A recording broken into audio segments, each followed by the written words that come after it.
Managing Conflict in Chinese Business, The Fragile Bridge. This presentation is brought to you by China Solved, found at www.chinasolved.com and ChineseNegotiation.com. My name is Andrew Hupert, and I recently published a book called The Fragile Bridge, Conflict Management in Chinese Business. The idea behind Fragile Bridge is that Westerners invest so much time and energy into building relationships with Chinese partners, suppliers, and clients that they think the hard part is over when they have a partnership or they have a business relationship. But what a lot of people find is that profiting from those relationships is even more difficult than building them. The bridges that you spent so much time and effort building to cross the cultural divide, those bridges are much more fragile than you may have thought, and they can easily be destroyed by conflict and disputes with a Chinese partner.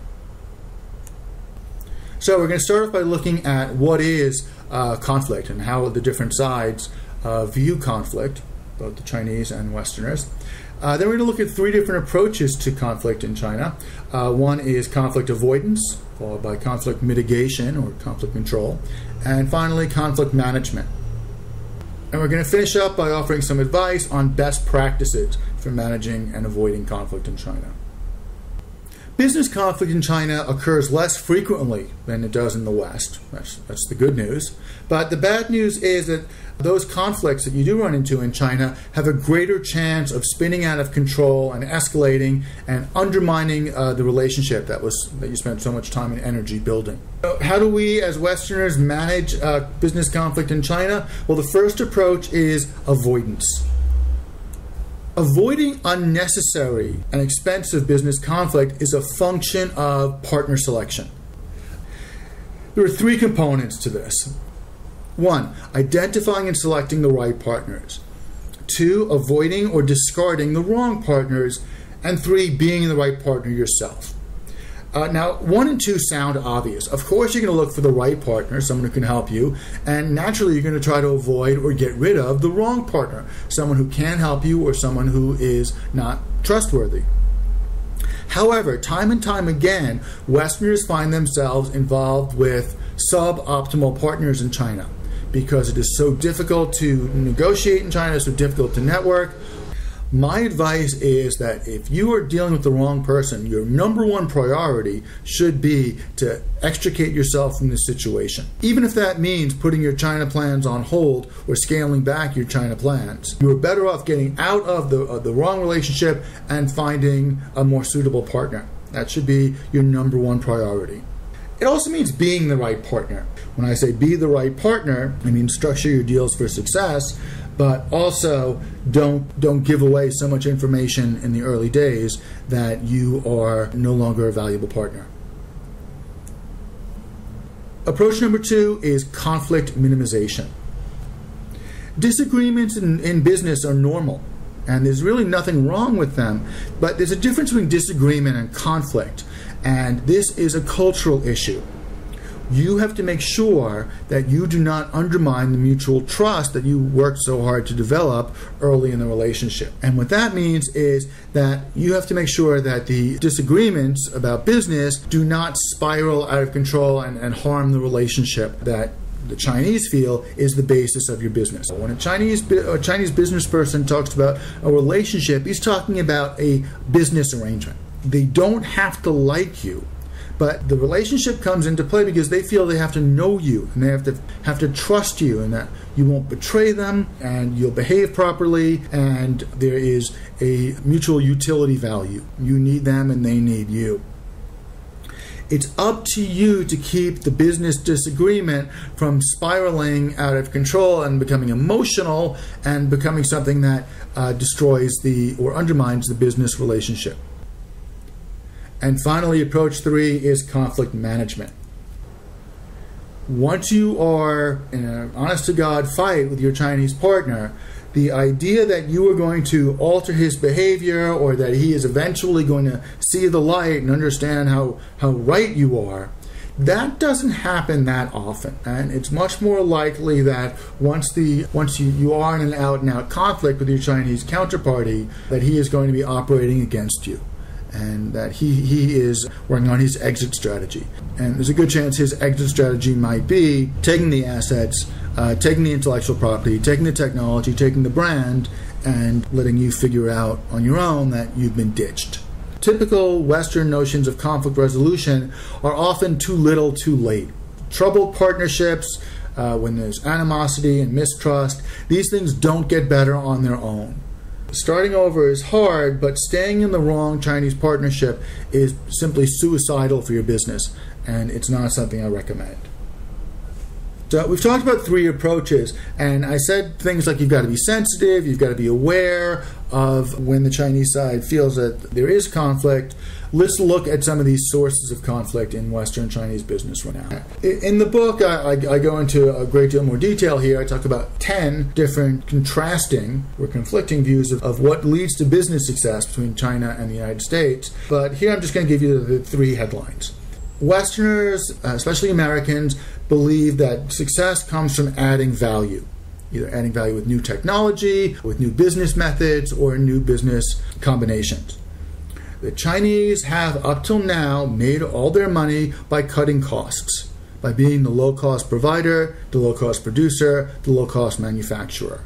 This may change. The Chinese keep talking about rising on the technology ladder, and there are signs it's happening, and this may in fact be something that is changing going forward. But historically, Chinese still view cost cutting as good business. Americans are always trying to add value. This leads to the second big contrast. Chinese have traditionally gotten paid for manufacturing. They have been the factory of the world for the last 25 years, and it's made China very, very well off. Especially the individual Chinese you're dealing with have made money by making stuff in many cases. Westerners have gotten rich, have gotten paid for inventing stuff, for developing new technology. And finally, it's the scarcity of customers. Americans have a saying, the customer is always right. Chinese don't say that. The Chinese say that the new customer is right outside. And if you lower your price, you'll get more business. And that is how the Chinese tend to solve a lot of their business problems, by lowering price and by attracting new business that way, strictly on price. So I'm not saying anyone's right or anyone's wrong. What I am saying is that the 2 assumptions, the 2 presuppositions about how to be a success in business tend to lead to conflict. Another factor that leads to conflict is the idea of when a negotiation ends. For North Americans and Europeans, for Westerners in general, once you sign that contract, the negotiation's over. And we're still doing business, but we're now being governed by this agreement that we signed. Negotiations have an end. They have a beginning, an end, and then we go on to another phase. We go on to the execution phase. In China, every transaction is not really based on a legal contract. It's based on one or more relationships. And as long as that relationship is intact, the negotiation continues. Let's take a look at how conflict does get resolved or reconciled, because again, Westerners and Chinese have completely different attitudes about this. You can think of it as different directions of resolution. There are 2 paths, but they head in different directions. Westerners, when they encounter a dispute or a conflict, tend to look back at the cause. We like our lawyers, we like our courts, we like our regulators, we like looking back and seeing what caused the dispute, who, what, when, where, and why. We don't like to move forward with a new deal until we have resolved the last deal. The Chinese, on the other hand, tend to resolve conflict and resolve disputes by looking forward to the next opportunity. So let's say you are involved in an arrangement with the Chinese side, and the Chinese side acknowledges that you did badly. He acknowledges that things did not turn out well for you, and they may have turned out better for the Chinese side. They're not going to give money back. They're not going to accept, they're not going to put up their hand and say, my bad, this is my fault. Instead, they'll look forward to the next opportunity, the next deal, and they may give preferential terms. They may open up another opportunity for you, which may not even be the same business. It may not be the same type of transaction. And again, neither one is wrong, but they don't coexist. And this is why earlier when we looked at the 3 approaches, I said conflict management in China is making the decision to stay or go. And if you decide to stay, this is what it looks like. You will not get a refund. You will not get a reconciliation of past disputes. Instead, your Chinese counterparty will try to resolve things going forward. And this is what it looks like graphically. Westerners talk about hammering out differences, and Chinese talk about smoothing over differences and smoothing over disagreements. Westerners will say that my way might be violent, but it is long-lasting and gets to the root of the problem. And the Chinese will say, my way is painless and it is harmonious and it's simpler and quicker. So let's look at some best practices for conflict management in Chinese business. Ways to avoid, minimize, and manage your conflicts. First, know your own goals. Know what you want and be able to quantify it. If you are relying on your counterparty for basic business information and for basic business strategy, like so many Westerners do, then you are asking for trouble. Number 2, choose the right partner for the right reasons. Don't look for someone just like you. When negotiating, look for differences. Look for someone who's weak where you're strong and is strong where you're weak. Make sure that you're picking the right partner for good, sound business reasons, not because his English is good or because he's the only person that you have found in China. There are 1.3 billion people in China. If the right partner isn't out there, then there's something wrong with your business model. Don't settle. Build strong business relationships. This is where that guanxi, building relationships, those banquets and the toasting and the gift giving, it matters to them. It may not matter to you, but it is important. And if you neglect it, you may get contracts signed, you may get agreements made, but you will also get conflict that undermines those agreements later.